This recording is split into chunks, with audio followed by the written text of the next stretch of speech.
Well, it's not hard to find great takeout in St. Louis. Restaurants here put extra care into not just preparation, but people too. That's why one local filmmaker is putting out city's Chinese carry-out scene in the spotlight, specifically its rich history and deep ties to the Black community. Joining us with more on his upcoming documentary is Eric Rimrod Mays. What's going on, sir? Man, Travis, how you doing, man? Thank you so much for being with us this morning. So the doc is called Half Order, y'all. For those who may not know, what is a half order and why is it such a St. Louis institution? Half order is a half order of fried rice. So it's in a box. You can get a half order or a whole order.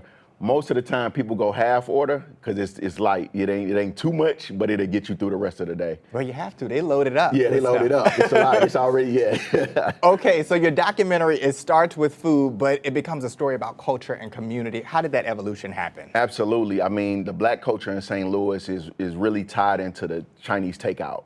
So I wanted to capture the story, capture the people, the story, the traditions based over the last probably 50, 60 years here. Everybody has a story about their favorite chop suey in the city. Everybody's, visited all the chop sueys with their family, friends, and over dinner, conversations. Yeah, so it really is one of those shareables. Absolutely. It's when you gather the family around the table and you eat just like that. Exactly. Now, how do food traditions help preserve memories and connect generations, Rimrod? Well, I think it's based more off the flavors and like I said, the conversations and the spots you go to. It kind of gives you memories.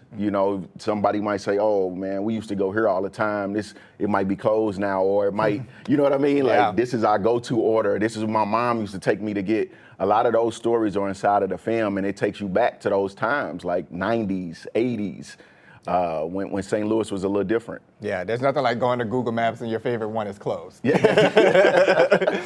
What were some of those most memorable stories or conversations that you captured during the documentary? I think it was some of the Asian families growing up in the Black communities. Like they, it wasn't too many Asian kids around inside of the school with the Black kids. So they was like, "Oh, they're teasing us. Can you bring us some rice? Can you bring us some crab ragoons?"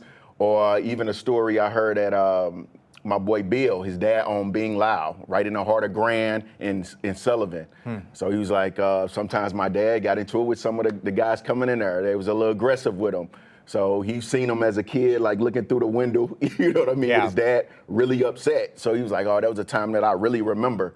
And being the only Asian kid around, Herbert Hoover was kind of like, something different to see. Absolutely. Well, I love the visuals you're seeing there on your screen right now.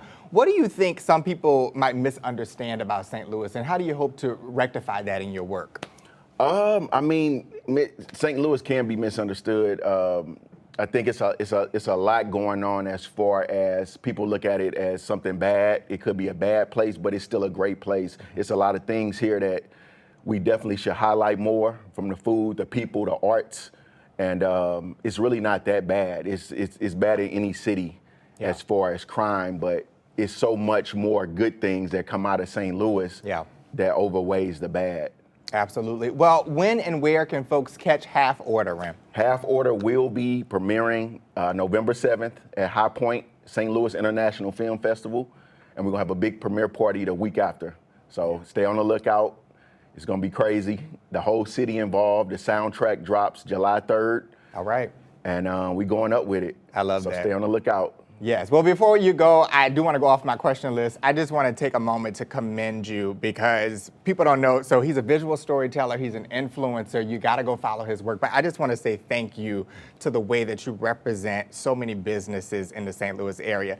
At a time when businesses are being plagued in our community, it's hard for them to sustain themselves.